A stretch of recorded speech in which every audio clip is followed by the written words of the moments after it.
Selam dostlar, sizin bilen men Ilshad Gilmudinov hamda endi biz bugungi videobuzda, ya'ni video darsimizda qarab o'tishak biz nindi gitaralarga hamda endi gitara olganda onun qaysi ülkelerini, qaysi yerlerine ihtibarını berek hamda endi nindi kengashlarni ko'z oldida tutib, yaxshi gitarani o'zini olar ekan. Agar da endi shu kengashlarni siz o'zingiz anglab hamda o'zingiz aşağı o'tkazib şu kengashlarni tinglab gitara olasiz ekansiz, hech cheksiz gitaradan o'ynashaksiz. Hamda sizning gitarangiz o'ynaganda yillar davomida sizni suyundirib turishaq. Videoni oxiriga qarab turasiz, shab bo'lishaq. Ketdik.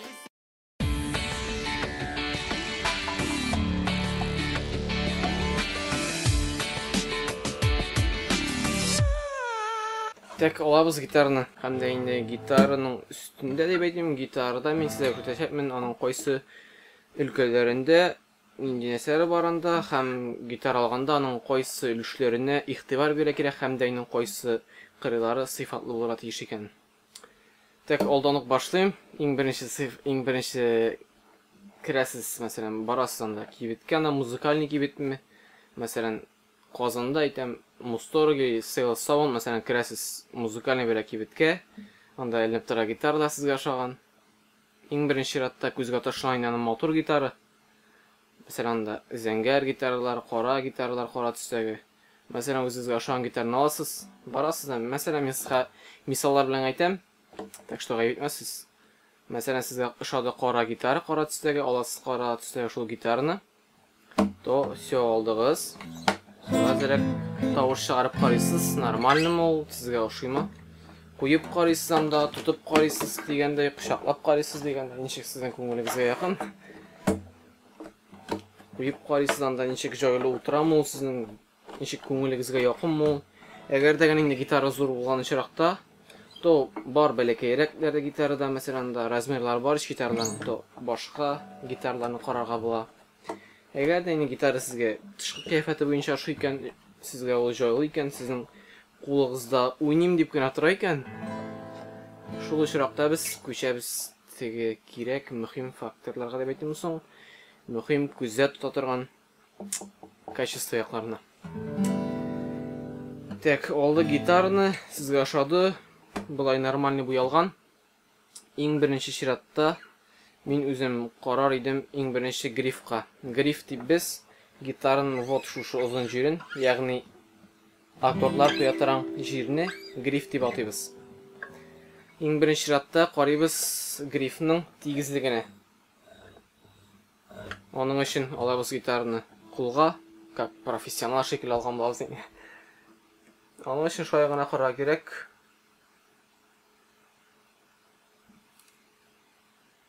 Ham biz menamda ko'z bilan qaraymiz. Ham biz shu qirdan ko'ramiz, что masalan shu grif u tegiz bitindi. Agar degan grif birer yerdə, birer ülkədə, birer lat turasındarak bunday bөгülüşlər, волнистый урынlar була икән, то андый очракта bu gitara кызыкмас, чөнки уйнау начар була һәм bu gitara кызыкмас. Вот шул. Карыйбыз игътибарлап. Вот ул бүтән лат дәвамында тигез бара. Нормально. Әгәр дә мондый урыннар була икән инде. Әйткәнемчә, андый gitara кызыкмагыз. Grif тигез булырга тиеш, андый дулкын урыннар булырга тиеш. Ул әгәр дә андый дулкын урыннар була икән, ул күзгә күренә инде ул. Тигез икән, все нормально, китәбез алга таба. Grifтан читкә киткәнче әйтеп узам башта. Безнең өчен монда латлар урнашкан, мәсәлән, 1 2 3 4 5 дип, һәм монда тимерләр бар теге. Вот шул тимерләр штоп кырмасын. Шу ике бармагыз белән ышкып, аны тикшереп карагыз. Чөнки уйнаганда кай бар шундый гитарлар кулны кыра мәсәлән. Монда кулны мәсәлән кисергән дә ярырга мөмкин дигәндәй. Штоп уйнаган вакытта сезгә удобно, ягъни җайлы булсын өчен аны ышкып, бармаклар йөртеп карагыз. Әгәр дә бармакларга бер ниндәй зыян килмәгән, то нормально. Грифның тигезен карадык. Әгәр дә тигез икән, все ала китәбез. Все, булар кырмыйып кулны. Китәбез хәзер бриджга. Бридж дип без әйтәбез, кыллар, менә кыллар бара ишмәмдә. Кыллар бара. Һәм ләгә менә бриджга. Ягъни 6 кыл шушында гитараның арткы өлешенә, ягъни декалә тора бриджга. Иң мөһиме бриджның бик нык булуы. Ул ягъни гитараның менәмдә декага бридж ябыштырыла. Әгәр дәген бриджның хәзер көтәм сезгә иберлек отышлайрак. Әгәр дәген менәмдә ярыклар була икән, әгәр дә ябыштырылмыйча калган урыннар, аралар, күренеп тора торган ярыклар була икән, то мондый очракта дуслар мондый гитараны алмагыз, чөнки ул киләчәктә, ягъни киләчәктә әйтүем әз генә вакыттан соң инде ул сезнең шушы ярыкларыгыз тагын да ачылачак. Клей монда ябыштырган клей әз булгандан ул кибәчәк һәм кыллар бит инде алар һәр вакыт тартып торалар, натяжение анда зур, кат тарта дим. Һәм ул сезнең начар ябыштырганлыктан, ягъни бриджның слабы ябыштырганлыктан монда ул сезнең кубып чыгачак. Һәм алга таба инде начар булачак дип әйтәм. Аны ремонтлауга анда акча китәчәк дигәндәй, аны ябыштыра кирәк.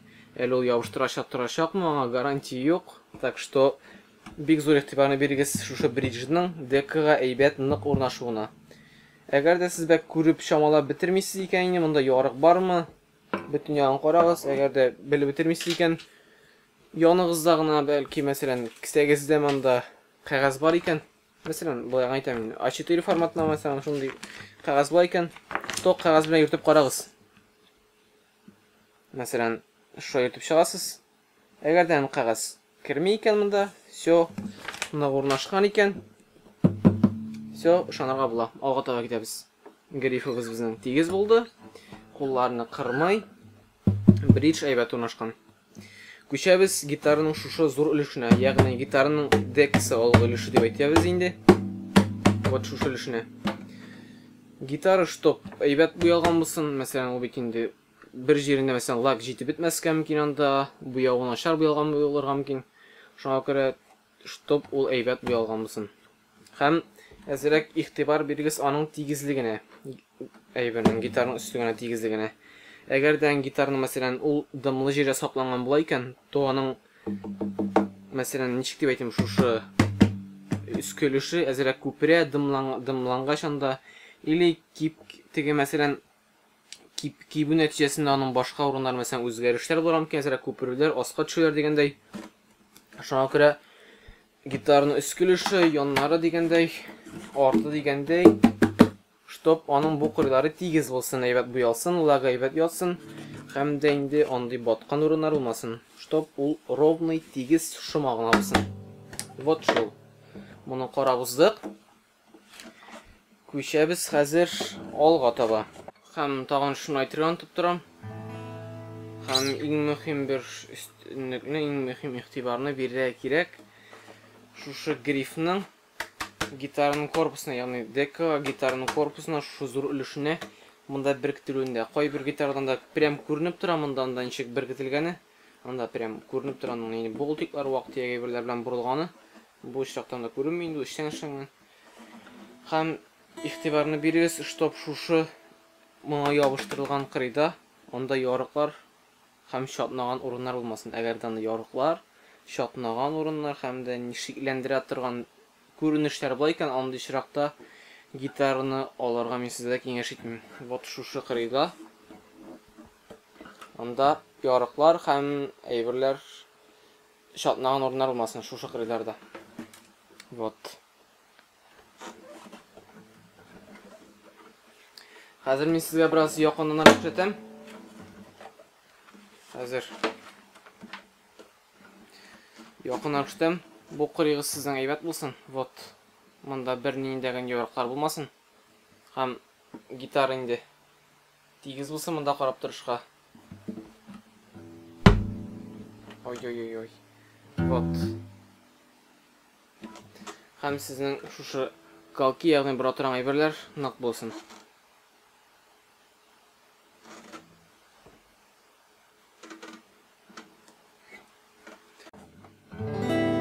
Хәзер безнең калды монда калки, ягъни шушы бер торган кылларны килү торган җир өлкә дип әйтүем инде. Монда килгәндә артык нәрсә дип әйтим, шушы калкиларның нык булуы кирәк. Мәсәлән, сіз аны бушатып нитеп карагыз. Мәсәлән, әйбәт селкенәмалар, артык тыгыз булмасыннар, артык җиңел булмасыннар, чтоб средний гына булсын, нормаль булсын. Һәм дә инде аны бурган очракта ул кылларны әйбәт көйлеме.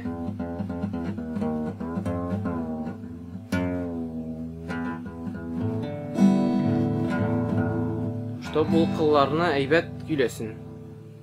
Һәм калтырап тормасын, инде әйбәт эләктергән булсын. Вот шул. Biz карап үттек шушыларны. Яңадан бер кабатлап чыгам. Карагыз башта грифның тигезлеген, кулларны кырмасын ул. Һәм дә инде бриджның урнашуы кирәк. Гитарның өсте тигез булсын, әйбәт булсын. Гриф тигез булсын. Һәм дә инде колковой механизм әйбәт эшләсен. Һәм дә инде калтырап нитеп тормасын дип әйтәсем килә минем. Вот шушы. Һәм дә шуны әйтеп узасым килә. Дребезжание струн дип әйтәләр, мәсәлән, кыл кайсатты яңгырап, ямсыз тавышлар чыгара. Ул азрак кына барыбыр да инде ничек дип әйтим, менә мондагы грифның тигез түгеллегеннән тора. Һәм шуңа күрә алганда сез мәсәлән һәрбер кылны шушындый образ белән уйнап чыксагыз була. Мәсәлән, һәрбер латта авазны тавышын чыгарып чыгасыз мәсәлән.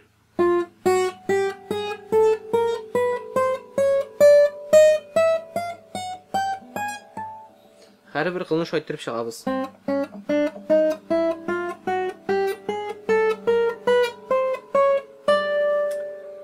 Мин бүтән кылларны әйтеп ятмыйм, чөнки сөннәр барсы әйбәт, тәртип. Аллаһка шөкер. Тәртип. Шайтырып карап чыгасыз, всё нормально. Так. Тагын нәрсә әйтәсем килә. Һәм дә инде сез, мәсәлән, гитара кибетенә кирдегез. Әгәр дә сез инде гитарда уйный беләсез икән, андый очракта или гитарда уйный беләсез, һәм дә инде сәхнәләрдә күбрәк чыгыш ясыйсыз, һәм дә инде күбрәк бой белән уйный торган җырлар була икән, андый очракта күбрәк үзегезнең игътибарыгызны ташлагыз акустический гитарага. Әгәр дә инде сез әле гитарда уйный белмисез, ләкин гитарда уйнарга теләгегез бик зур икән, андый очракта әле ул ничек дип әйтим, новичокларга өйрәнеп килүчеләргә классический гитара бата. Хәзер мин сезгә әйтәм, классический гитара белән акустический гитара ничек аерыла. Акустикада куелган була тимер кыллар, ә классикада куелган була нейлоновый кыллар. Ягъни жилка инде.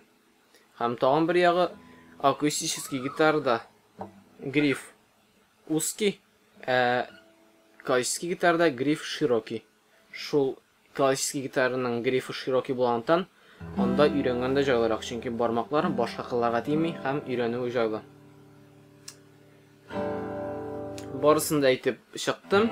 Шушы минем әйткән киңәшләрне сез күздә тотып, яхшы гитара алырга тырышыгыз.